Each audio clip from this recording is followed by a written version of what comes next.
और हमारी 20 साल उम्र बढ़ सकती है और हम लोग जीवन में बहुत आगे बढ़ सकते हैं। तो सबसे पहले जीवन तत्व जो हमारे शास्त्रों में हमारे पूर्वजों द्वारा लिखा गया है, एक श्लोक से मैं आपको बताना चाहूंगा। इससे हमारे जीवन जीने का भी नजरिया बदलेगा और हमें बहुत जीवन दर्शन होगा, जैसे मैं अपने जीवन में मानता हूँ। और हमारे जो श्रुति, जो वेद है, जो हमारे साक्षात ईश्वर द्वारा लिखा गया था, उसमें हमारे जीवन का सारांश छुपा है, जीवन का सारांश पूरी तरीके से छुपा हुआ है। तो मैं आपके सामने सबसे पहले तो हमारे जो अन्न का महत्व है, जो हमारे आराध्य श्री कृष्ण जी ने युधिष्ठिर जी को बोला था कि अनेना धार्यते सर्वम जग देता कार्य कारम अन्नात् प्रभावित प्राण प्रत्यक्षम नस्ति संशय, कि जो अन्न है वो जीवन दायिनी है। अन्न के बिना जीवन ही संभव नहीं है और प्रत्यक्ष को प्रमाण की जरूरत नहीं है। और हमारे शास्त्रों में भी कहते हैं कि जैसा अन्न वैसा मन वैसा तन, जैसी पानी वैसी आपकी वाणी और जैसी दृष्टि वैसी सृष्टि। मैं कुछ अपने घर वालों को बताना चाहूंगा कि मैं जब हमारी बुआ मिली हमें अभी बीच में, बुआ लोग आई हुई थी, तो उन्होंने बताया कि जब उनकी शादी हुई थी तो उन्हें पता चला कि उनकी मम्मी कौन है, माता जी कौन है। तो मैंने बोला ऐसा कैसे? तो जो हमारा शक्करवारी का घर था वहां लगभग 50 लोग रहते थे, 50 लोगों का परिवार। 6-7 घर अलग अलग उसी में बन गए थे, छोटे छोटे अलग अलग कमरे। तो जब बुआ लोग होती थी 15-20 लोग सिस्टर लोग इकट्ठी हो जाती थी, बहनें लोग, कोई इधर खा लेता था, कोई इधर खा लेता, कोई इधर। जो हमारी दादी थी, बुआ की मम्मी, उनको सब लोग बाई कहते थे, जैसे हर किसी का पेटेंट था, जबलपुर वाली, लखनऊ वाली, वैसे ही उनको बाई बोला जाता था। तो मैं भी बाई बोलता था, पापा लोग भी मम्मी नहीं बाई बोलते थे। तो आप सोच के देखिए कि कितना प्रेम था। बच्चे, छोटे बच्चे कैसे बड़े हो जाते थे पता ही नहीं चलता था। आजकल हर व्यक्ति के पास 4 कमरे हैं, लेकिन 2 भाई भी साथ में नहीं रह पा रहे हैं। और शास्त्रों में लिखा है भाई से बड़ा कोई मित्र नहीं होता। और पहले 8 कमरों में 8 परिवार रह लेते थे और शादियों में 1 महीने पहले से मेहमान लोग आ जाते थे। मतलब ये हमने बहुत छोटे में ही चीजें देखी हैं कि एक रसोई घर एक मिल जाता था, उसमें वो हेड हो जाता था। 15-20 दिन पहले से शादी में आ जाते थे, सामने एक टेंट लगा के शादी हो जाती थी और पूड़ी, और 1 महीने तक घर वाले ही पुरुषदारी कर रहे हैं, सब काम कर रहे हैं, बड़ा एक प्रेम था। तो पूरी तरीके से जो ये जहरीले रसायन आए हैं, यूरिया, डीएपी, जितनी चीजें, ये लगभग पूरी तरीके से भारत में हर गांव गांव तक 30 से 35 साल में पहुंचे हैं। तो जहां पहुंचे हैं तो आपने देखेंगे कि परिवार बहुत समेटने लगे, छोटे छोटे होने लगे और घर बड़े होते जा रहे हैं। तो आप एक चीज सोचिए कि जो हम अन्न खा रहे हैं वो कितना रासायनिक है। रासायनिक के साथ साथ हम लोग मृत अन्न खा रहे हैं आज की डेट में। क्यों? क्योंकि हमारे शास्त्रों में लिखा है जीवो जीवस जीवनम, जिसको मैं प्रकृति की माइक्रो नैनो टेक्नोलॉजी कहता हूँ। जैसे मैं मोबाइल से जितनी दूर खड़ा हूँ, इतने में इतने सूक्ष्म जीवाणु हैं जिसमें इस पूरी धरती में मनुष्य नहीं है। करोड़ों सूक्ष्म जीवाणु है अभी मेरे, इतनी सी मोबाइल की दूरी है मेरे में। तो ये जो करोड़ों सूक्ष्म जीवाणु है, ये जीवो जीव जीवनम को चरितार्थ करते हैं। जैसे हमारे शास्त्रों में लिखा है, जो जीवन दर्शन होगा कि शाश्वतम प्रकृति मानव सड़गतम सड़गतम खल्लू शाश्वतम तत्व सर्वम धारकम सत्व पालन कारकम वारी वायु व्योम भाई जगतम शाश्वतम प्रकृति मानव सड़गतम। अर्थात प्रकृति मानव का रिश्ता कैसा है? शाश्वत है, अमर है, एक दूसरे का पर्यायवाची है, एक दूसरे पे निर्भर है, एक दूसरे पे डिपेंड है, एक दूसरे की परछाई है, एक दूसरे का अंश है। हम सब पंच तत्व के बने। हम सब मतलब हम, हमारी धरती माता जो 6 इंच की मिट्टी होती है, हमारे पेड़ पौधे, सब पंच तत्व के बने हैं। भूमि, गगन, वायु, अग्नि, नीर, और ये पांचों का पहला शब्द जोड़ दे तो भगवान होता है। हम भी पंच तत्व के बने, हमारी धरती माता भी पंच तत्व की बनी और हमारे पेड़ पौधे भी पंच तत्व के बने। हमारे शरीर में लगभग 70 से 71% पानी है, हमारे पेड़ पौधों में लगभग 70 से 71% पानी, हमारी धरती माता में लगभग 70 से 71% पानी है। हमारे शरीर का पीएच 7.2 होना चाहिए, जिससे हम लोगों का शरीर अच्छा रहेगा, स्वस्थ आदमी की पहचान है। हमारी धरती माता का पीएच 7.2 होना चाहिए और हमारे पेड़ पौधों का पीएच 7.2 होना चाहिए, तो उनकी बढ़त और सब कुछ बहुत अच्छी होगी। इसको अगर आसान शब्दों में आप बोल सके तो रोग प्रतिरोध क्षमता या पोषण देने की क्षमता है, पानी धारण करने की क्षमता। हमको ये चीज समझना पड़ेगा कि अगर हमको हमारी धरती माता को उपजाऊ करना है तो सबसे पहले जो ईश्वर द्वारा हमें हमारे शास्त्रों में लिखा है, हमारी गौ माता, जिसमें डील या हब रहता है, जिसको सूर्य केतु नाड़ी कहते हैं। धरती हमारी माता है तो सूर्य हमारे पिता हैं, और सूर्य से निकलने वाली 7 ऊर्जा गौ माता उस सूर्य केतु नाड़ी से करके, गौमूत्र जो सबसे ज्यादा औषधि गुण है, गोबर, और तीसरे नंबर पे दूध आता है। और हमारी धरती माता को हम गोबर गौमूत्र से उपजाऊ बना सकते हैं। इसके अलावा फूल पत्ती फल जो हमारे प्रकृति में दी गई है। अगर जीवनम कैसे चरितार्थ होता है, अगर हम हमारे शरीर से माइक्रोस्कोप से देखा जाए तो 96% सूक्ष्म जीवाणु जो हमें आंखों से नहीं दिखाई देते, पूरे हमारे शरीर में, हमारे पाचन क्रिया से हो रही है, हम सांस ले रहे हैं तो अरोड़ों करोड़ों सूक्ष्म जीवाणु हमारे शरीर में जा रहे हैं और करोड़ों सूक्ष्म जीवाणु बाहर निकल रहे हैं। ब्लड फ्लोइंग से लेके सब कुछ, मतलब हमारे शरीर में 96, और अभी एक नया शोध आया 4 साल पहले, उसमें 99% तक हमारे शरीर सूक्ष्म जीवाणु से बना है, जो जीवनम को चरितार्थ करता है। और यही प्रकृति की माइक्रो नैनो टेक्नोलॉजी है। अभी हम जो अन्न उगा रहे हैं, हम लोग क्या कर रहे हैं, हम लोग यूरिया डाल रहे हैं, डीएपी डाल रहे हैं, कीटनाशक डाल रहे हैं, कचरा ना उगे उसके लिए हम वीडिसाइडर ये सब चीजें डाल रहे हैं, खरपतवार नाशक। उससे क्या हो रहा है, हम एक मृत खेती कर रहे हैं और अन्न भी मृत उग रहा है, जो प्रकृति की माइक्रो नैनो टेक्नोलॉजी को चैलेंज करता है। देखिए, प्रकृति माँ है। आज मैं मध्य प्रदेश के उन्हीं में रहता हूँ, तो मेरा चेहरा, कलर, शरीर ऐसा है कि मैं बहुत आसानी से रह सकता हूँ। लेकिन अगर मुझे कश्मीर जाना पड़े तो मैं 10-15 दिन तो घूम लूंगा, लेकिन 16वें दिन कहूंगा अब ठंडी सहन नहीं हो रही भैया, मेरा शहर ही अच्छा है। वहीं मैं तमिलनाडु के कोई गांव से आऊंगा तो वहाँ इतनी ज्यादा गर्मी पड़ती है कि मैं 10 दिन घूम के आ जाऊंगा, 11वें दिन बोलूंगा भैया अब गर्मी सहन नहीं हो रही। लेकिन तमिलनाडु वाला बहुत आसानी से वहां रह लेगा, शहर वाला मतलब कश्मीर वाला वहां बहुत आसानी से रह लेगा। तो प्रकृति माँ है, हमारे शरीर में रोग प्रतिरोध क्षमता वैसी पैदा कर देती है। तो प्रकृति की माइक्रो नैनो टेक्नोलॉजी, मतलब प्रकृति से बड़ी कोई शक्ति नहीं है। पल में विनाश कर सकता है, पल में बना सकता है। एक अर्थक्वेक आएगा, भूकंप आएगा, सुनामी आएगी, बड़ी से बड़ी बिल्डिंगें 5 मिनट में ये हमारी बनाई, जिसको हम समझते हैं हमने बहुत ज्यादा डेवलपमेंट कर लिए, सूखे पत्ते के जैसे साफ हो जाएगी। तो प्रकृति माँ है, प्रकृति को हम जितना खिलवाड़ करेंगे हमारे लिए तकलीफ होगी। तो मृत खेती कैसे कर रहे हैं, एक बार आपको तरीका बताऊं। जैसे मैं 15 साल से देसी घी खा के अच्छा शरीर, अच्छी मेहनत कर रहा हूँ। एक नया लड़का आया, उसने इंजेक्शन लिया जिसको स्टेरॉइड या केमिकल कहते हैं, और 1 साल में मेरे से अच्छा शरीर बना लिया। लेकिन उसकी लीवर किडनी अंदर से सुकड़ गई। मैं 80 साल तक स्वस्थ जीवन जिया, 100 साल तक, वो 30 साल में हिलने लगा, क्योंकि अंदर से उसका शरीर कमजोर हो गया। हम जो मृत खेती कर रहे हैं, आज हम ये सब रसायन डाल रहे हैं, तो प्रकृति की माइक्रो नैनो टेक्नोलॉजी को हम खत्म कर रहे हैं। क्योंकि जब हम एक बूंद यूरिया डालते हैं 100 केचुए में, तो लगभग 1 मिनट के अंदर शांत हो जाएंगे। जितना हम केमिकल डाल रहे हैं सूक्ष्म जीवाणु मरते जा रहे हैं। जितना हम कीटनाशक डाल रहे हैं सूक्ष्म जीवाणु मरते जा रहे हैं। और हम स्टेरॉइड जैसा धरती माता पे उसका रस निकाल रहे हैं, उससे रसायन दिखती रहे। देखिए, हमारी धरती की आत्मा है ऑर्गेनिक कार्बन, कार्बनिक पदार्थ।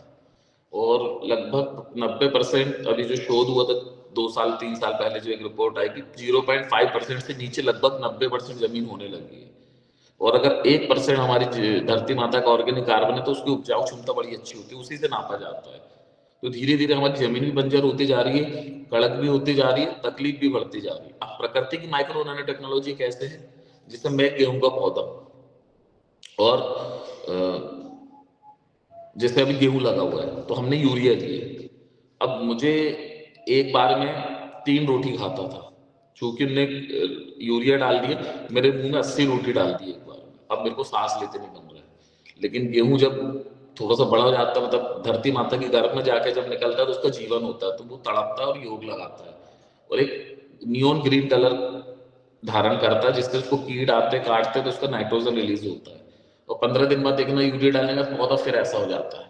और उसमें भी 46% नाइट्रोजन है, बाकी तो 44% नाइट्रोजन, 46% तो उसमें तारकोल है, जो मतलब डामर रोड बनाने में उपयोग होता है। तो हम हमारी धरती माता को कितना ज्यादा रासायनिक कर रहे हैं।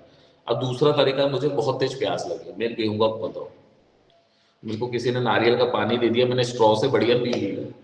अब जैसे मैंने उसको स्ट्रॉ से पिया, मेरे को दूसरा चाहिए था, मैंने एक और मांगा, पी लिया, फिर मना कर दिया। प्रकृति की माइक्रो नैनो टेक्नोलॉजी कैसी है, प्रकृति की माइक्रो नैनो टेक्नोलॉजी ऐसी है कि हमारे वातावरण में जो हमारा एटमॉस्फेयर है, इसमें 78.6% नाइट्रोजन है, यूरिया है, 21% या 21% ऑक्सीजन, ये प्राण वायु है, 0.03% कार्बन डाइऑक्साइड है। अब जब करोड़ों सूक्ष्म जीवाणु हमारी धरती में अगर हैं, तो ये वातावरण से क्या किए, नाइट्रोजन खींचे, और जैसे हमारे मुंह होता है, पौधे की जड़ जो होती है मुंह होती है, उससे खींच लिया, और फिर जितना चाहिए तो उसके बाद बोला भी अब मुझे नहीं चाहिए। मतलब प्रकृति माँ से यहाँ मर्जी चलती है। जैसे हमारी माता जी हमें या श्रीमती जी खाना खिलाते हैं, कहते भैया 2 रोटी अब हमें नहीं चाहिए।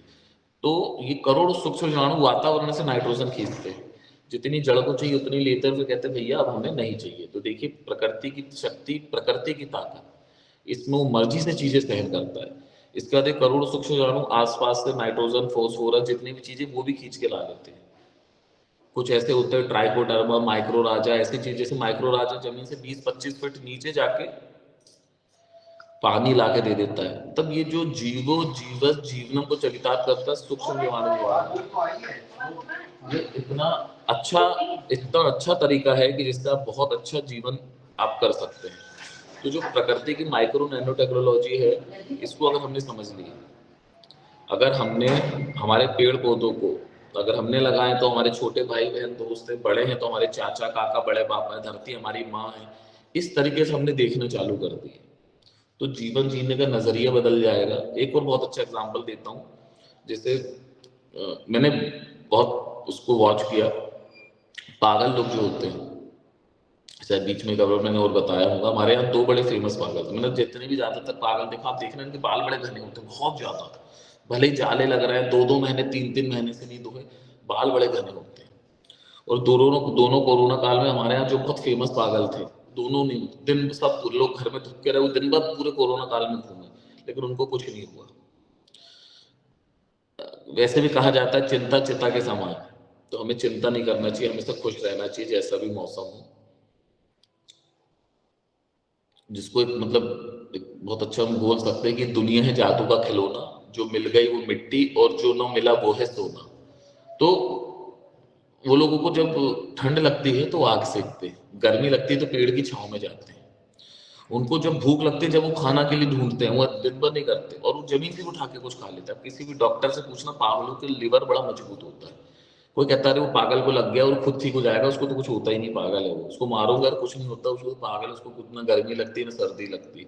ऐसा नहीं है, पागल जो लोग रहते हैं वो प्रकृति के बहुत पास रहते हैं। जैसे मैंने बताया, गर्मी लगेगी पेड़ों की छांव में चले जाएंगे, ठंड लगेगी तो आग सेकेंगे। तो हमको ये समझना पड़ेगा, हम जितना प्रकृति के पास रहेंगे, हमें रोग प्रतिरोध क्षमता इतनी ज्यादा अच्छी हो जाएगी। और जितना हम गर्मी में एसी के पीछे भागेंगे, जितना हम ठंड में नेचुरल हीटर चलाएंगे, मतलब नेचुरल नहीं है, आर्टिफिशियल हीटर चलाएंगे, हमारी रोग प्रतिरोध क्षमता कम होती जाएगी। तो हमें समझना पड़ेगा कि प्रकृति के जितना हम पास रहेंगे, उतना ताकतवर हमारी रोग प्रतिरोध क्षमता उतनी। जैसे मैंने एक और एग्जांपल आपको उदाहरण देना चाहूंगा, मैंने गांव में देखा हूँ, हमारे यहाँ जंगल वाला खेत है, वहाँ 2-3 परिवार रहते हैं। मई की गर्मी में 12 बजे उनके बच्चे धूप में खेलते रहते हैं, उन्हें कुछ नहीं होता। हमारे यहाँ के बच्चे जरा सा मई की उसमें चले जाएंगे तो तुरंत लू लग जाएगी, उनकी तबीयत खराब हो जाएगी। तो हमको समझना पड़ेगा कि जो ये प्रकृति है, जितना हम उसके पास रहेंगे, जैसे मैं खेत जाता हूँ तो मैं चप्पल उतार देता हूँ, जमीन की अर्थिंग लेता हूँ, उसके जो कंकड़ और वो सब गड़ते हैं तो मेरी नेचुरल एक्वा प्रेशर होता है। तो क्या आज हम आधे घंटे के लिए भी नंगे पैर चलते हैं जमीन में? जो कंक्रीट डामर की बात नहीं कर रहा हूँ, जो नेचुरल हमारी जमीन है, इस चीजों को हमको बहुत अच्छे से समझना होगा। अगर इसको हमने समझे कि प्रकृति माँ है, और अभी जब शोध हुआ तो हमारे जो 1 ग्राम गोबर में 30 करोड़ जीवाणु होते हैं, 1 ग्राम गोबर में।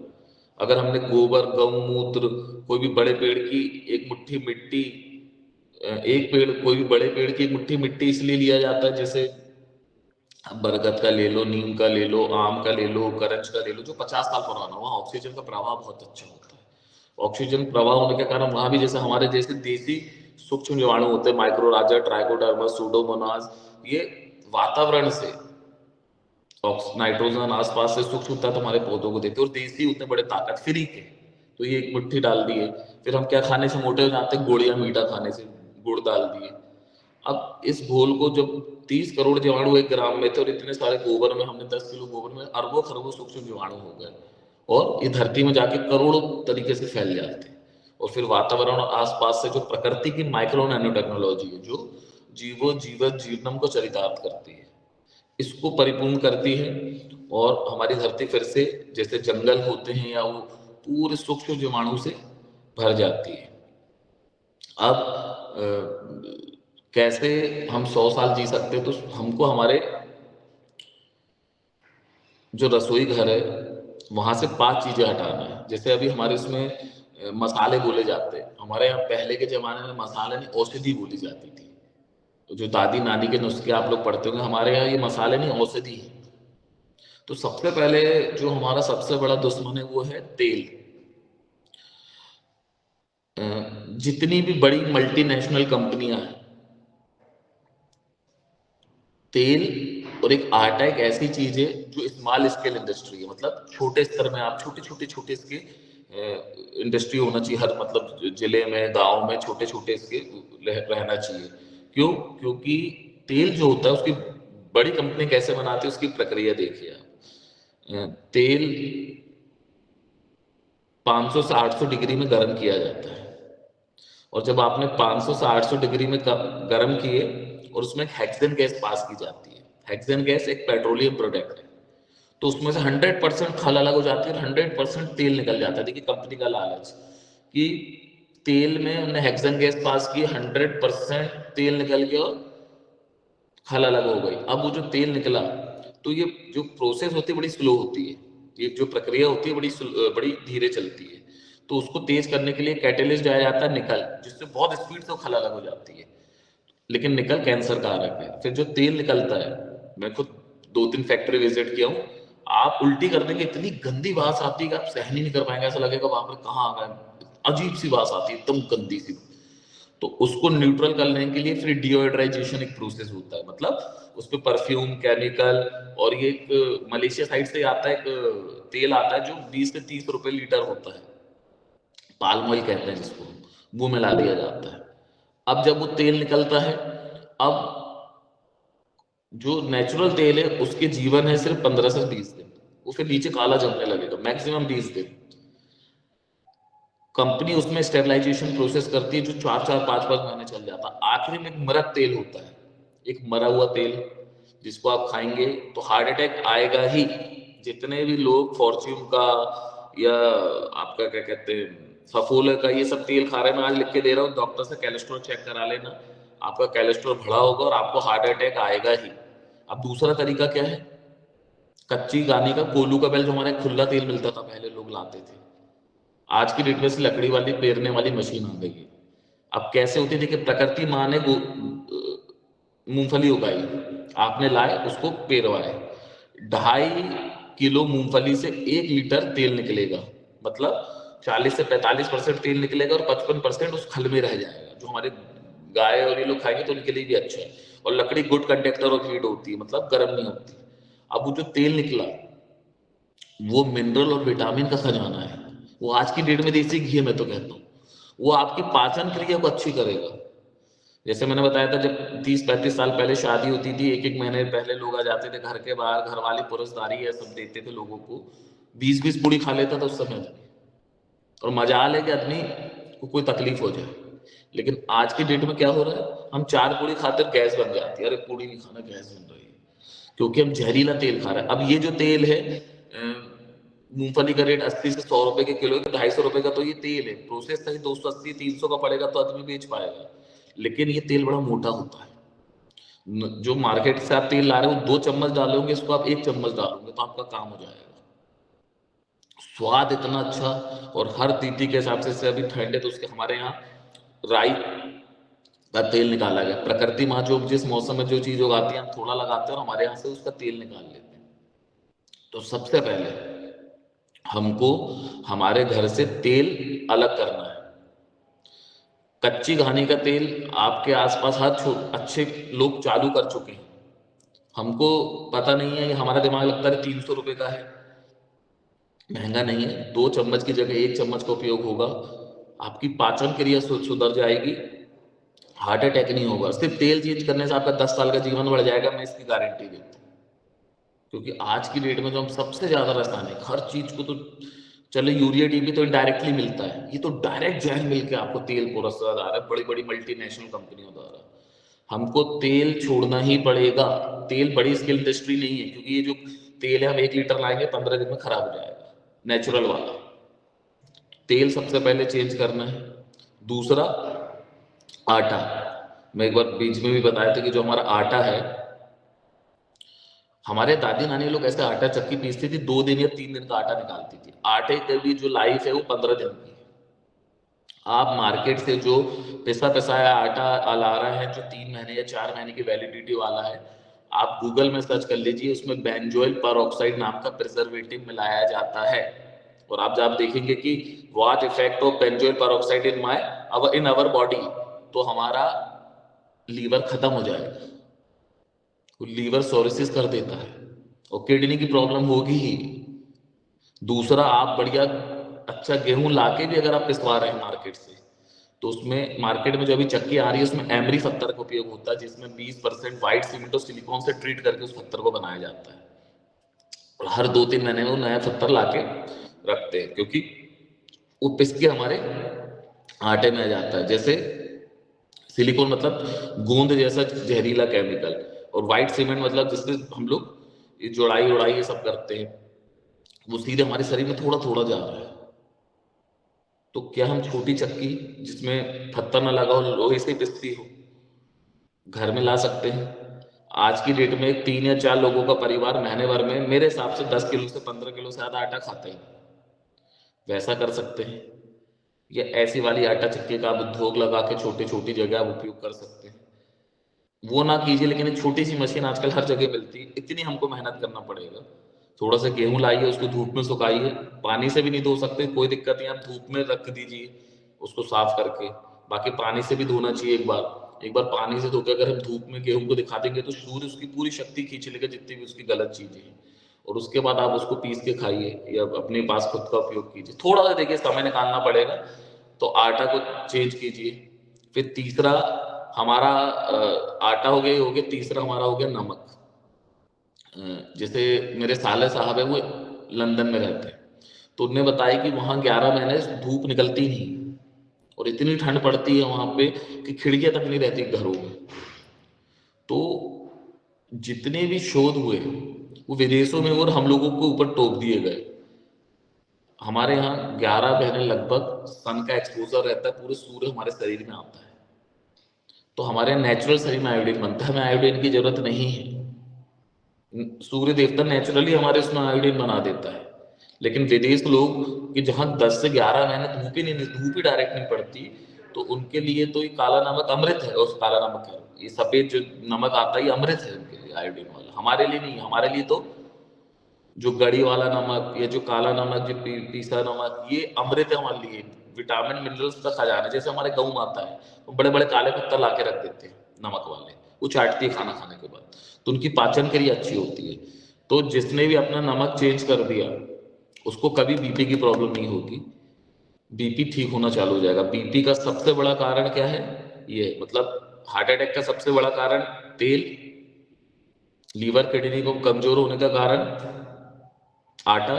और जिसमें भी अभी पूरी तरीके से बता दिए कि भैया गेहूं तो भारत में पैदा ही नहीं हुआ था, ये तो जब हमारे यहाँ खाने की कमी थी, जब हमारे प्रधानमंत्री जी ने बोले एक टाइम खाओ एक टाइम बचाओ, जंग की तरफ है, तो अमेरिका से लाल कलर का गेहूं आया था, कम्युनिस्टों द्वारा ऐसा बता दिया गया, सुअर खाते थे जिसको। भाई साहब हमारे यहाँ मोहनजोदड़ो सभ्यता का सोना मोती गेहूं, पुरातन सरबती गेहूं, पुरातन लोकमन गेहूं, बंसी गेहूं, ग्वाला गेहूं, खपली गेहूं, ये हजारों साल पुराने गेहूं है, पूरी दुनिया को हमने गेहूं दी है। और इन गेहूं की क्वालिटी, सोना मोती गेहूं तो एक ऐसा गेहूं है इस पूरी दुनिया में जितने भी मिलेट्स अनाज जिसमें सबसे ज्यादा विटामिन B9 मतलब फॉलिक एसिड पाया जाता है, ऐसा गेहूं जिसको खाने से खून बढ़ता है। 15 ग्राम तो 14 ग्राम प्रोटीन है। लोकमन गेहूं, पुरातन सरबती, बंसी गेहूं, ग्वाला गेहूं, खपली गेहूं, जिसमें खाने से फाइबर होता है, पाचन क्रिया सुधरती है। तो ऐसा नहीं है साहब कि हमारे यहाँ पुरातन हर तरीके के देसी बीज होते थे, क्योंकि पूरी दुनिया को अन्न और उगाने से लेके चीज भारत ने दी है। क्योंकि भारत की जो मैं आपको कोडिंग भी कर रहा हूँ, हजारों साल पुराना मेरे शास्त्रों से कर रहा हूँ। मतलब बड़ी एक दुख की बात मुझे ये लगती है कि हम सब भारतीय हैं, बहुत सारे लोगों को पंचतत्व कैसे काम करता है ये नहीं पता। जो हमारे ऋग्वेद, जो दुनिया की सबसे पुरानी श्रुति है, जिसमें यज्ञ की शक्ति, अग्नि की शक्ति, रंग चिकित्सा, ये सब बताएगा, उसमें सबसे मेन खोज तो पंचमहाभूतों की, पंच तत्वों की है, जिसको आज पूरी दुनिया प्रणाम कर रही है, हमें नहीं पता। फिर तीसरी चीज आपने नमक चेंज कर दी। चौथा आपको चेंज करना है मसाले। हमारे यहाँ मसाले नहीं, औषधियां बोली जाती थी, जो मैंने सबसे शुरू में बताया था। हमारे अभी आपने देखे होंगे ये एमडीएच वाले जो है, ये मुर्गी की लीड मिला के मसाले बना रहे हैं।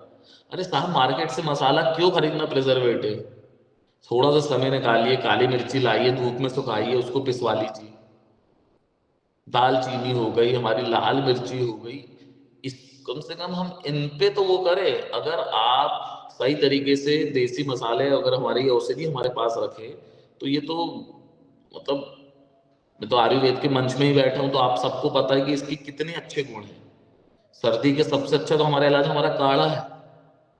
लेकिन हम लोग क्या कर रहे हैं आज की डेट में, सीधे बड़ी सुंदर पैकेज, एक मार्केटिंग है, पानी मतलब बिस्लेरी, ठंडा मतलब पेप्सी, कोको कोला, खेती मतलब यूरिया डीपी, फिट कर दिया गया बड़े बड़े सुंदर सुंदर ऐड दिखा के। अरे साहब, 1 घंटा भी अगर ईमानदारी से हमने निकाल लिए हफ्ते में, तो ये सब काम हम कर सकते हैं, कोई बहुत बड़ी चीज नहीं है। तो चौथी चीज तो ये हो गई हमारी।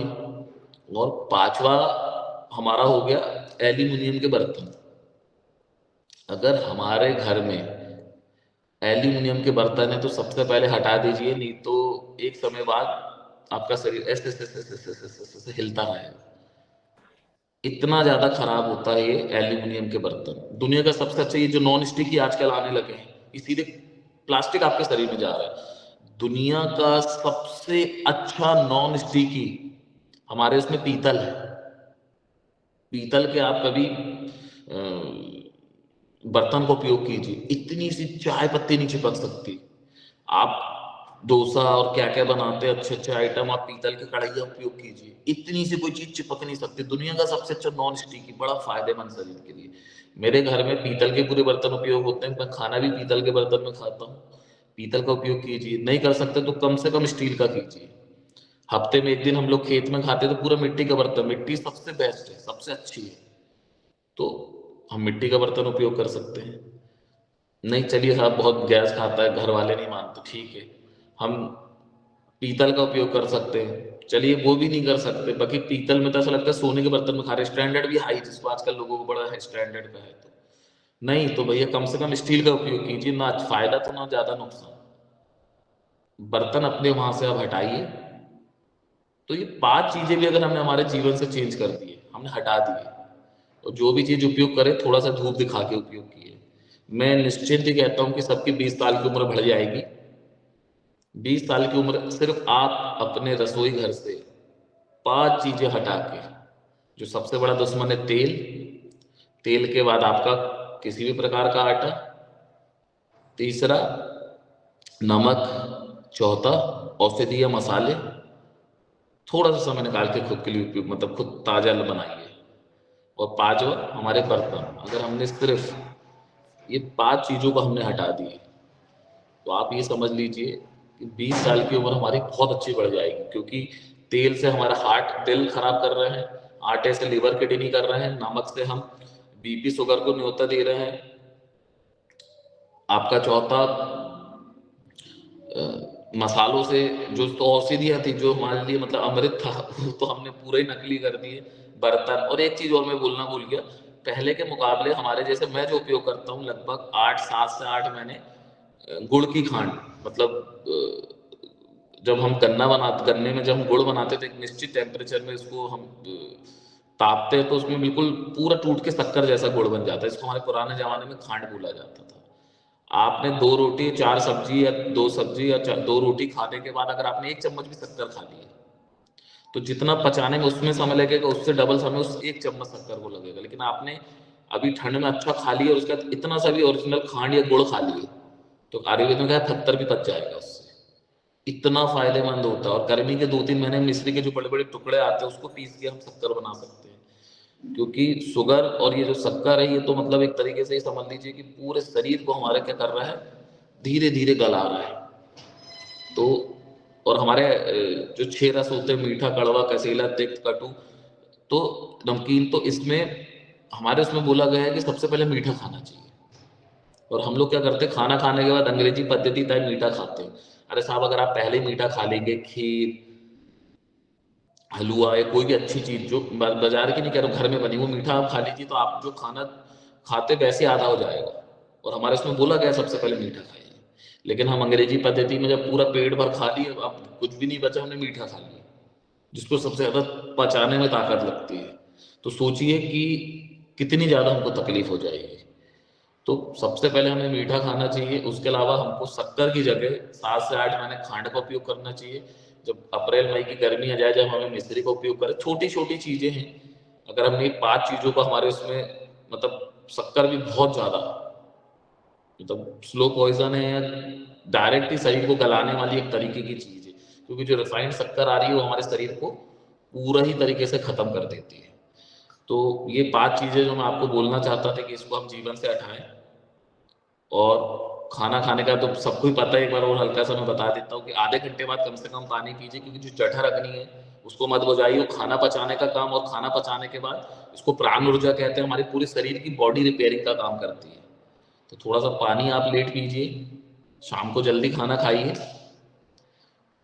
एक कविता के साथ मैं अपने वक्तव्य को विराम देना चाहूंगा कि ए मुख कंठ के स्वर वालो, ए मुख कंठ के स्वर वालो, जवानी ही भवानी है।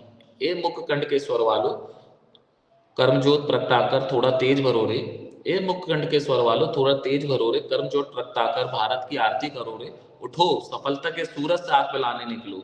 जीवन है संग्राम, खुद से युद्ध रचाने निकलो।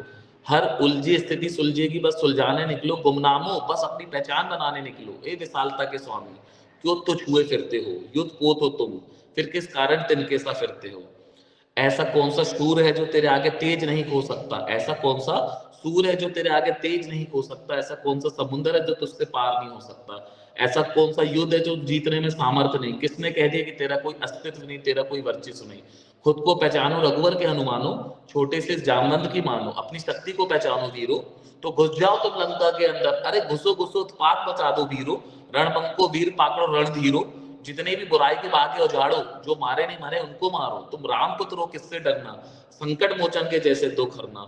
मारो छलांग, सागर के पार गिरो रे, तुम में सूरज जैसी ललामी हरा दो। शिव की करो नमामि नमामि, फिर सत्कर्मों से शंख बजा दो रण का। चिंतन छोड़ जीवन और मरण का, साधना साध लो विश्व गुरु होने की, भारत के नए अध्याय शुरू होने की। ये काल कह रहा है, संघर्ष को बुनो तुम, यदि स्वर्ग चाहते हो तो कर्म को चुनो तुम। गर्जना के काल में भी अगर मिमियाते रहे तो वंश की रक्षा भवानी भी नहीं कर पाएगी। वीरता और शौर्यता अगर बाजू में जग गई तो भारत को विश्व गुरु होने से दुनिया की कोई शक्ति नहीं पहुंच पा जा पाएगी। और चूंकि मैं अयोध्या जी आया हूँ, काशी से निकल के अभी अयोध्या जी निकलूंगा, तो एक राम जी की कविता के साथ में वक्तव्य को विराम दूंगा कि कौन है राम। मानवता की खुली आंख के सबसे सुंदर दृश्य राम है। वे राम जो है चेतना के बिंदु बिंदु, जिससे प्रस्फुटित है तेज तेज, जो कि समस्त सृष्टि सर्जना की कल्पना का हेतु है। अनाम है, अनाम जो है पंक्ति में प्रथम, प्रथम है धैर्य धर्म का, है शौर्य का, अनंत अंत क्रोध का, प्रचंड युद्ध का, निलय प्रलय का जो विराम है। विराम है अहम का, जो शोध है इस अनंत का, अनंत मुक्त क्रोध का, अनंत भक्ति बोध का, अनंत शक्ति स्रोत का, अनंत मोक्ष राम है। वो एक नाम राम है, वो एक नाम राम है, वो एक नाम राम है। जय हिंद, धन्यवाद।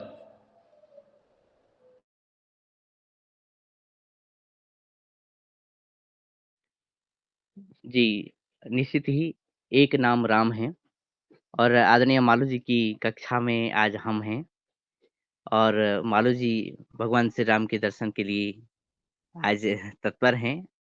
हमारी भावनाएँ और हमारा समर्पण भी भाव रूप में आपके साथ और साथ में कि हम स्वस्थ रहें और जीवित सरसत्तम 100 वर्ष तक कैसे जी सकते हैं। 6 सत्रों में आपने सरलता के साथ बताया। इससे पूर्व भी हमने आपकी कक्षाएँ जॉइन की। और बहुत कुछ समझा, पंच महाभूत और आगे की कहानी। और अ, मैं निवेदन करता हूँ कि आदरणीय सदस्यों में से किन्हीं का प्रश्न हो, तो कृपया रखें।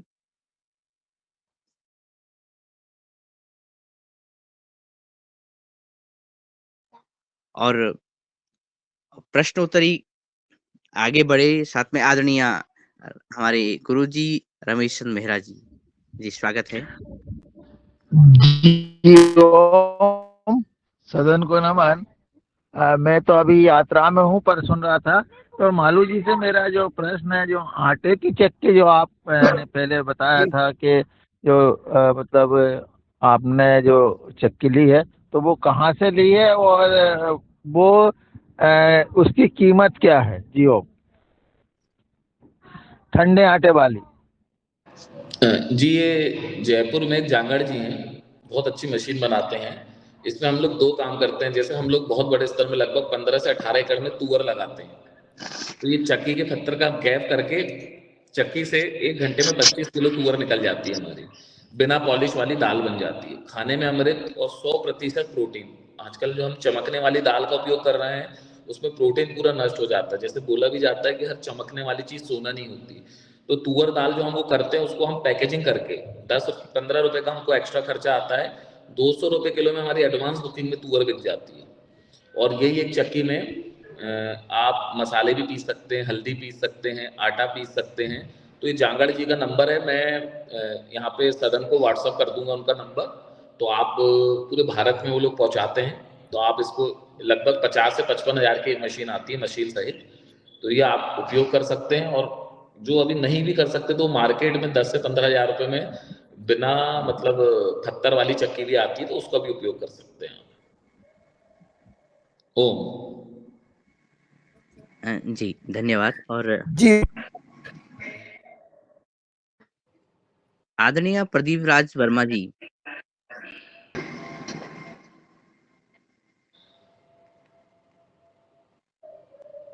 जी, आप अनम्यूट कर लीजिएगा, आदरणीय प्रदीप राज वर्मा जी।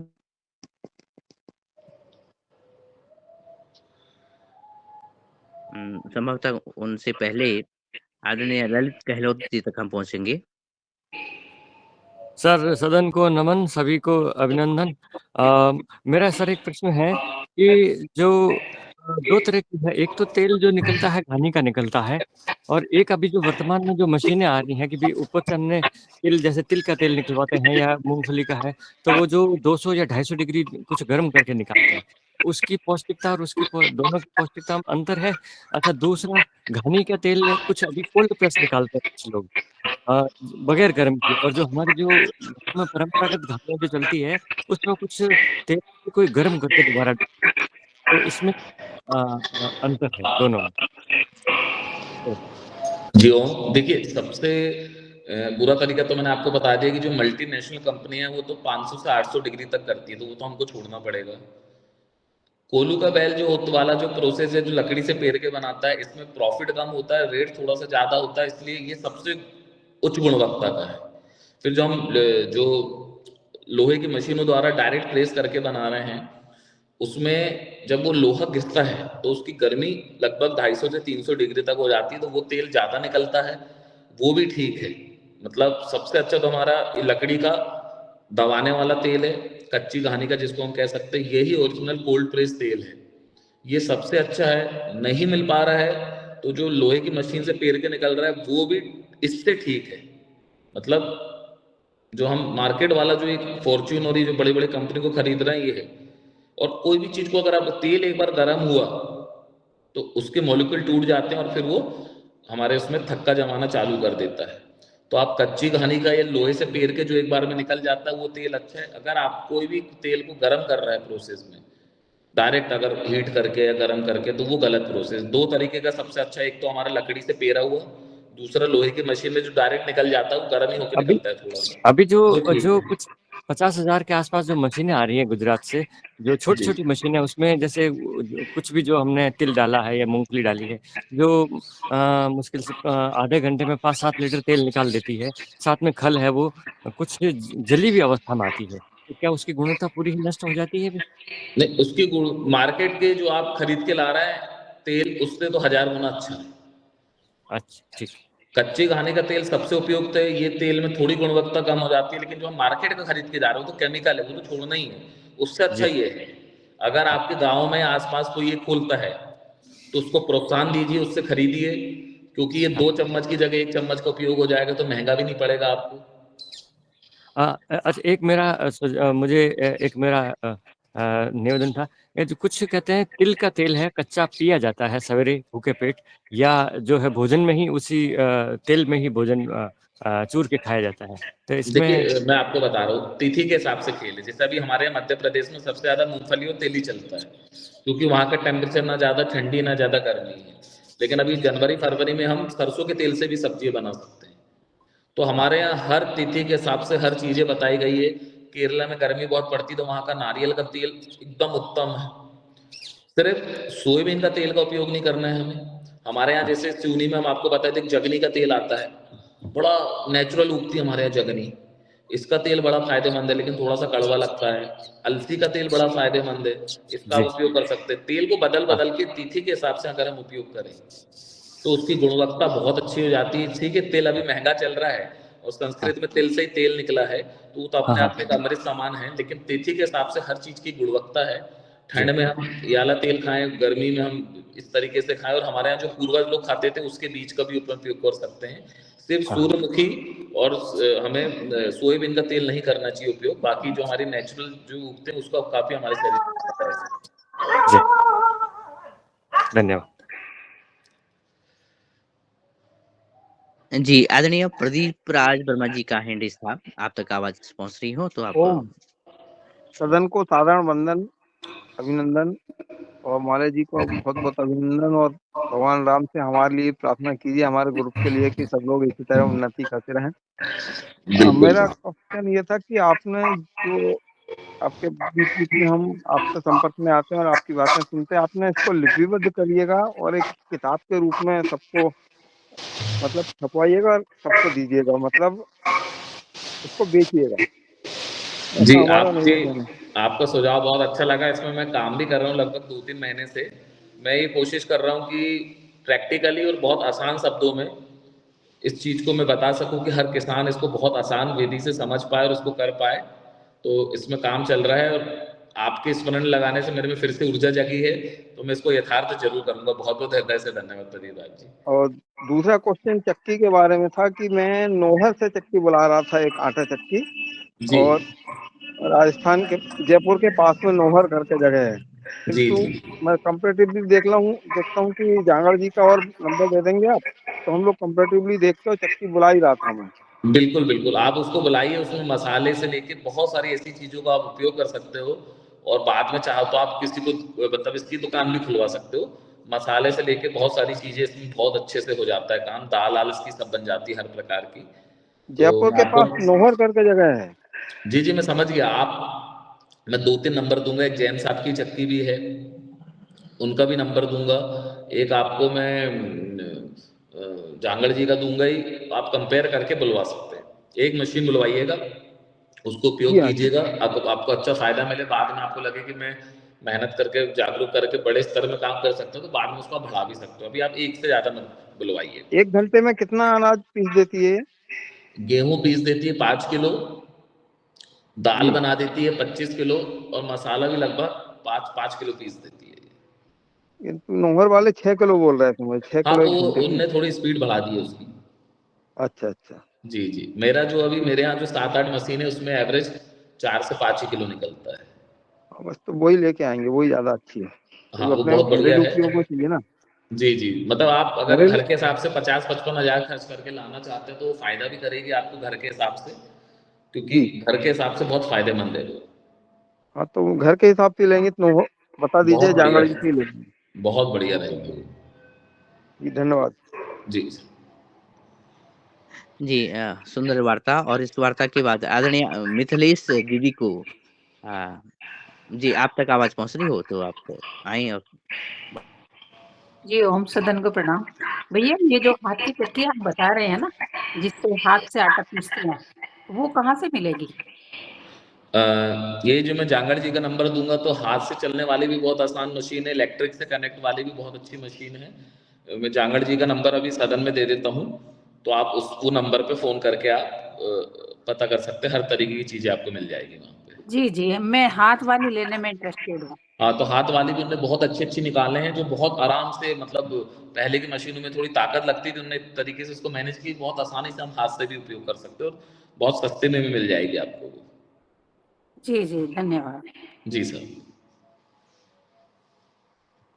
जी धन्यवाद दीदी। और सभी यानी वार्ता के पश्चात ये बात सामने आ रही है कि सभी लोग जागृत हैं अपने स्वास्थ्य को सुधारने के लिए, अच्छा बनाने के लिए और 100 वर्ष और उससे भी आगे जीने के लिए और एक तरह का माहौल, एक तरह की परिस्थिति बनाने के लिए, ताकि हमारा भोजन अच्छा रहे, हमारी जीवनशैली अच्छी रहे। इसी क्रम में आदरणीय सुनीता दीदी जी, आपका स्वागत है। आप बात रखिएगा। सूर्यफूल का क्यों नहीं ये करना चाहिए, उपयोग करना चाहिए? हमारी जो मध्य प्रदेश की आबो हवा है उसके हिसाब से सूर्यमुखी में वो थोड़ी सी गुणवत्ता कम पाई जाती है। तो हमारे जो नेचुरल तेल जो हमारे यहाँ मूंगफली का हो गया, राई का हो गया, सरसों का या अपना तेल हो गया, ये ज़्यादा फायदेमंद है। और सोयाबीन से तो तेल निकलता ही नहीं है, वो तो एक प्रोसेस केमिकल की कर दिया गया है जिससे तेल निकलता है। तो जो हमारे बुजुर्ग लोग करते थे उसमें मार्केटिंग ऐड में कि इनका ज़्यादा सनफ्लावर ज़्यादा बिके या आपका फॉर्च्यून ज़्यादा बिके या सफोला ज़्यादा बिके, तो इसको मार्केटिंग के हिसाब से एक सूर्यमुखी का ला दिया गया। आयुर्वेद में आप जब पढ़ेंगे, कोई अच्छे जानकार से बोलेंगे तो वो मना करेंगे।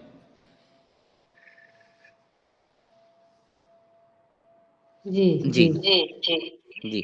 और आदरणीय मालूम भैया जी, मेरे देखने सुनने में ये भी आया है कि सरकारों ने भी अभी ये बात कही है कि हमारी जो सरसों का तेल है या दूसरे तेल है, इसमें पाम ऑयल मिलाया जा सकता है। और जो सरसों के तेल यानी जो अच्छे से अच्छे ब्रांड जो बाजार में बिकते हैं, उसमें उनमें पाम ऑयल यानी मिलावट हो रही है। तो इस पे भी कुछ बात रखिएगा, तब तक कुछ सदस्य अपने हैंड रेज़ करें। देखिए, पाल्म ऑयल मलेशिया यहाँ साइड से आता है। जो ये पाम के पेड़ होते हैं ना, जो सजावट टाइप के पेड़, वहाँ पे जंगलों के जंगल है उसके, तो उसके पेड़ आता है। और ये 30 से मार्केट में, मतलब ये जो उनको पड़ता है 20 से 30 रुपए लीटर पड़ता है, उसके बीज से बनता है। और ये जो पाल्म ऑयल है, ये मतलब सस्ता सस्ता तेल है, लेकिन जैसे एक समय डालडा घी आया था, आपने देखे होंगे, तो वो हमारे शरीर में नुकसानदेह है। उनको तो बड़ी बड़ी मल्टीनेशनल कंपनियों को तो क्या है कि तेल तेल मैंने बताया, तेल और आटे का ऐसा बिजनेस है जो छोटी छोटी, हमारे पुराने जमाने में चलती थी हर घरों में, हर शहर में छोटे छोटे कच्चे कोलू के बैल, या उस समय प्रोसेस थी तो हमारे बैलों का उपयोग होता, तो हर जगह 2 से 3 बैल ऐसे लगे रहते थे, लोग सुबह से जाके कलेक्ट करके लाते थे, तो बड़ी अच्छा सिस्टम था वो।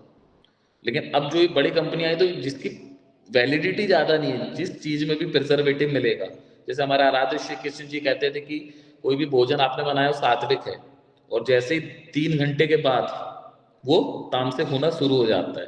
तो हमारे हजारों साल पहले हमारे पूर्वजों ने ये सब चीज़ें बताए हैं। इसलिए कम खाएं, गम खाएं, नम जाए। मतलब कम खाएं इन द सेंस कि घर का बना हुआ ताज़ा खाएं, गम खाएं मतलब किसी ने भी कुछ बोला तो उनको माफ कर दे, और नम जाए मतलब हर किसी से हाथ जोड़ के खुश रहें, सबको माफ करते चलें। इसलिए हमारे बुजुर्गों ने भी बोले, कम खाए, गम खाए, नम जाए। यही स्वस्थ और अच्छा जीवन जीने का राज है।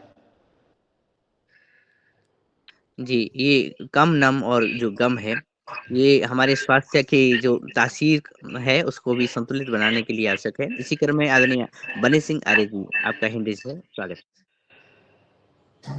सदन के सभी मानवों को प्रणाम।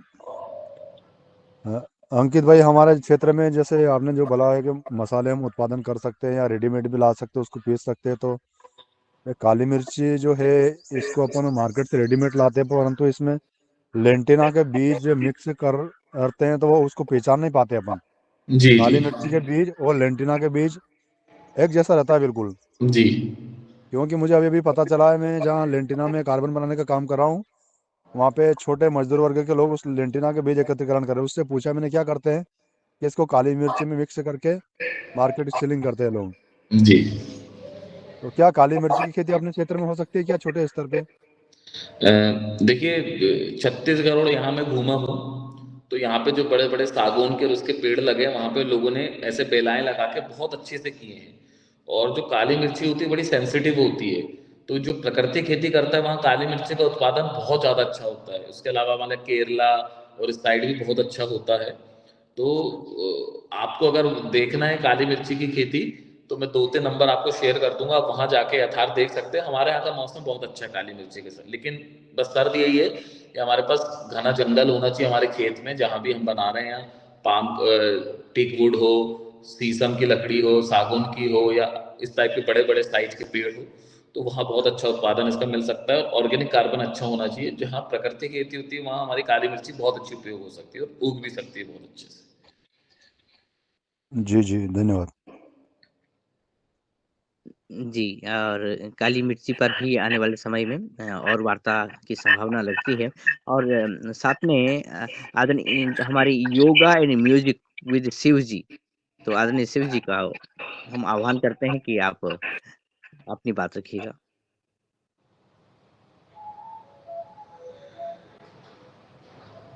ओम ओम। ओम।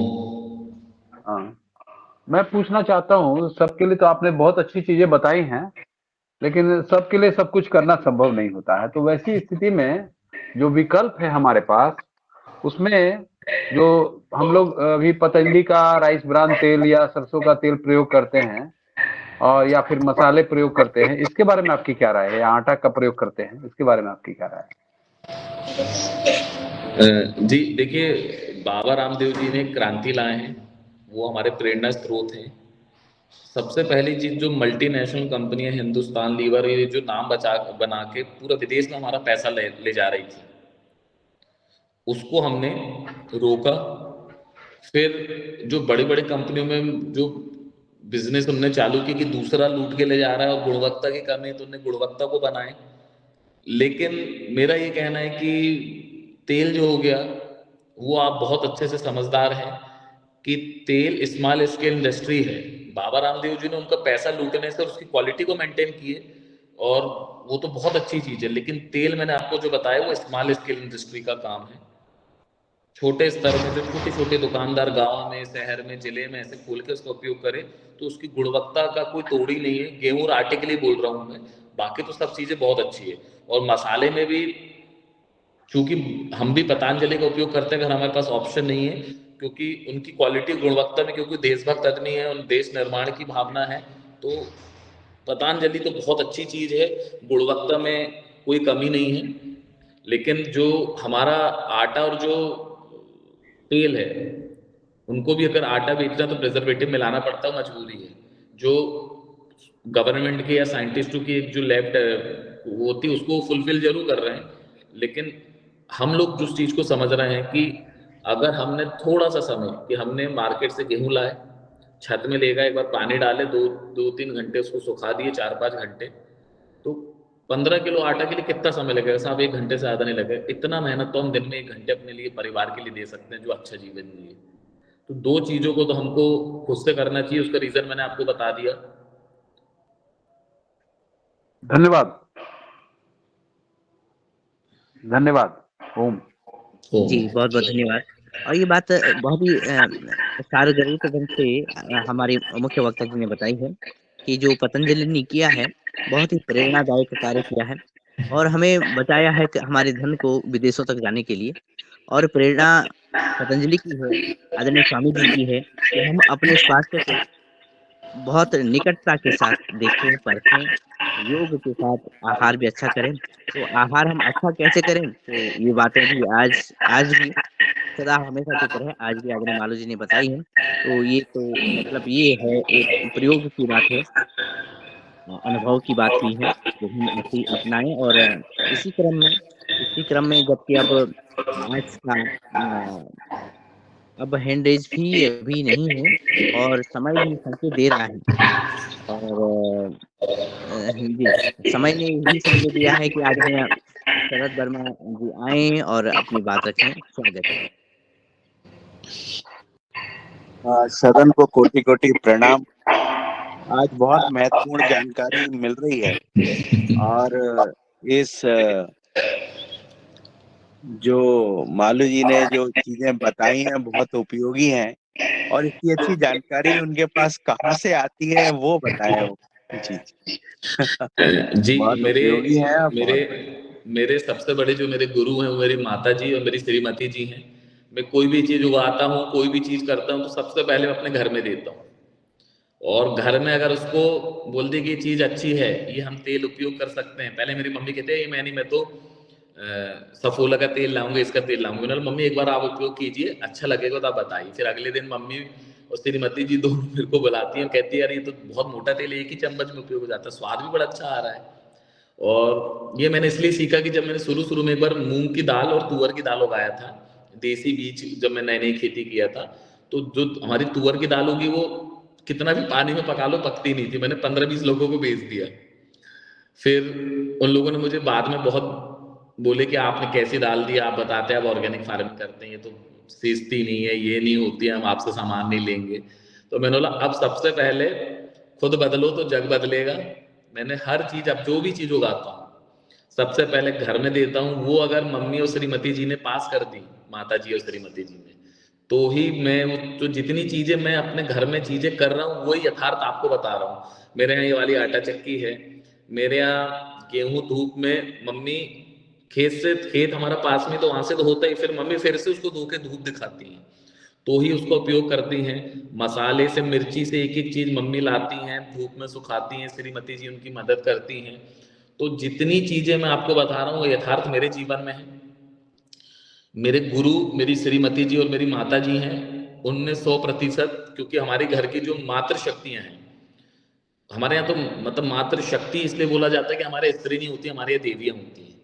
और वो साक्षात ईश्वर का रूप है। हमारे शास्त्रों में इनसे बड़ी ऊर्जा की शक्ति, इनसे बड़ी मतलब पूरी दुनिया में, विश्व में अगर शक्ति को सबसे ऊपर संज्ञा दी गई है तो वो हमारी मातृ शक्ति को, और उसे भारतीय एक देश है। बाकी तो पूरी दुनिया में पुरुष प्रधान धर्म है, लेकिन हमारे यहाँ मातृ प्रधान धर्म है। तो उन्हीं से जो चीज़ें उपयोग करने के बाद ही मैं बताता हूँ, क्योंकि दूध का जला छाछ भी फूँक के पीता है। शुरू में मैंने डायरेक्ट सब चीज़ें करने की कोशिश किया, तो मेरा को बड़ा लोगों से आज शब्दों का प्रयोग भी हुआ मेरे लिए।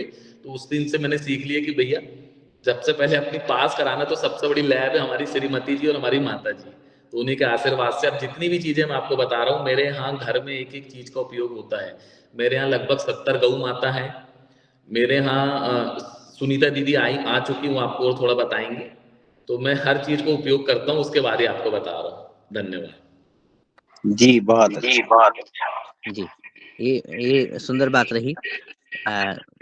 घर में जो मार्गदर्शन और जो प्रयोग हम करें, और ये घर की प्रयोगशाला की बात आपने घर में प्रमाणित और अपने हाथों अपने निकट जो प्रमाण हो गया है, उसको हम बहुराष्ट्रीय कंपनियों और बड़ी-बड़ी कंपनियों के पास क्यों जाएँ? तो ये बहुत ही अच्छा विषय है कि घर की प्रयोगशाला। आदरणीय माननीय जी की कक्षा में आज हमने घर की प्रयोगशाला के इर्द-गिर्द हम घूमे, और आदरणीय गणपत लाल जी, आपसे निवेदन है कि अपनी बात रखिएगा। जी, मालू जी को बहुत-बहुत धन्यवाद। मेरी श्रीमती जी ये गेहूँ धोकर पीसने के लिए पूछ रही है, तो इसका थोड़ा रीज़न इनको समझा दो। देखिए, हम लोग जो आटा खा रहे हैं या जो गेहूँ खाते हैं, आपके घर में भी अगर कोई आता है तो सबसे पहले कहते हैं आप हाथ धोइए। अब आपका जो गेहूँ है, वो अगर आप मार्केट से खरीद रहे हैं, तो कैसा है, अगर आप यूरिया डीएपी रसायन डाल के उगा रहे हैं, तो वो कैसा है। तो हमने पानी से थोड़ा-सा धो दिया उसको, और धूप दिखाने से, पूरी धूप से वो उसमें ऊर्जा भी आ जाती है अन्न में, और ऊर्जा आने के साथ-साथ आपका पूरी गंदगी उससे निकल जाती है। और देखिए सबसे ज़्यादा हम लोग रोटी खाते हैं, सब्जी आपको पानी में धो के उबाल के बना लेती हैं, सब कुछ कर लेती हैं। लेकिन जो आटा होता है उसको धोने से, धूप में सुखाने से गेहूँ को, उसकी गुणवत्ता बहुत ज़्यादा बढ़ जाती है। और हमारा अगर आपका परिवार बीमार नहीं रहेगा, स्वस्थ रहेगा, तो उसमें सबसे ज़्यादा हमारा तेल और आटे की हमको करने की ज़रूरत है। और हमारी दादी-नानी लोग करती थी शुरू से, उन्हीं से आप लोगों ने भी सीखे ही होंगे, तो हमें करना चाहिए, बहुत फ़ायदा रहता है उससे। बहुत धन्यवाद। भैया आप वो जागड़ जी का नंबर चैट बॉक्स में डाल दीजिए। हाँ, मैं चैट बॉक्स में एक बार देखता हूँ कैसे डलता है इसमें, 1 सेकंड। अंकित भैया आप ग्रुप में डाल दीजिएगा, नहीं तो फिर मुझे डाल दीजिएगा, सब नंबर मैं डाल दूंगी। मैं अभी आपको दे दूंगा इसमें एक्चुअली। हाँ, ठीक। मैं ऐसे योगाहार ग्रुप में डाल दूंगी। जी जी जी मैं करता हूँ। और जब तक आदरणीय रंजना बहन जी तक नंबर जाता है तब तक अभी एक प्रसंग आया था, एक संदर्भ आया था। आदरणीय सुनीता दीदी जी, अगर आप अपनी यात्रा, अपनी विजिट के बारे में बताएं तो आपका स्वागत है।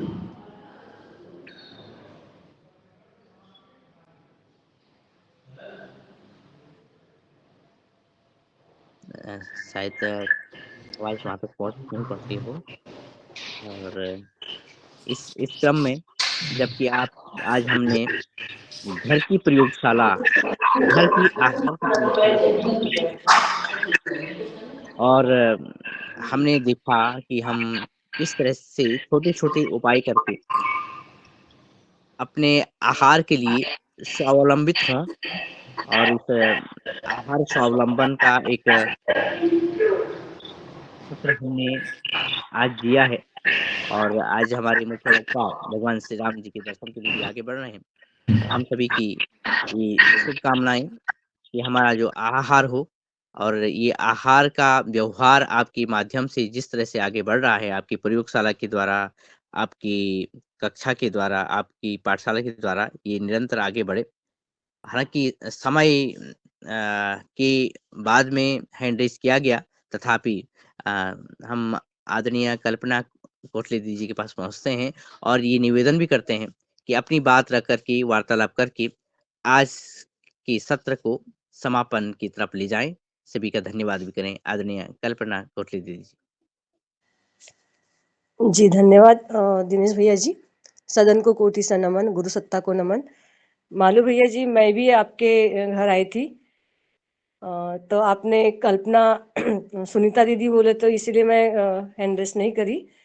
तो शायद आप नाम भूल गए हो या फिर इस सदन में और कोई सुनीता दीदी हो। मैं कल्पना हूँ, किरनापुर से, बालाघाट डिस्ट्रिक्ट से।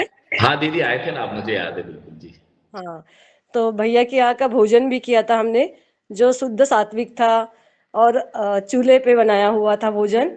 और फार्म हाउस का पूरा हमने भ्रमण कराया था भैया ने। पहाड़ों पे जो उनका भैया का फार्म हाउस है, जहाँ पे ट्यूबवेल होती है और ऑर्गेनिक फार्मिंग होती है पूरा, और बहुत विस्तृत है। भैया ने जो थोड़ा सा बताया ना, क्षणिक है, वो तो सागर में एक बूंद के जैसे है जो भी बताया भैया ने। विस्तृत है इनका ज्ञान, विस्तृत है इनका व्यवसाय, और पूरा ऑर्गेनिक फार्मिंग बहुत विस्तृत है। तो ये मैं अपने शब्दों से वर्णन नहीं कर पा रही हूँ।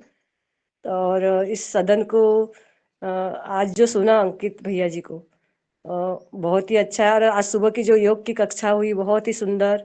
और भैया जी ने बताया भी कि 1 से 5 तारीख तक के जो स्वामी जी ने बुलाया है वहाँ वहाँ पे जाने वाले हैं, तो बहुत अद्भुत रहेगा।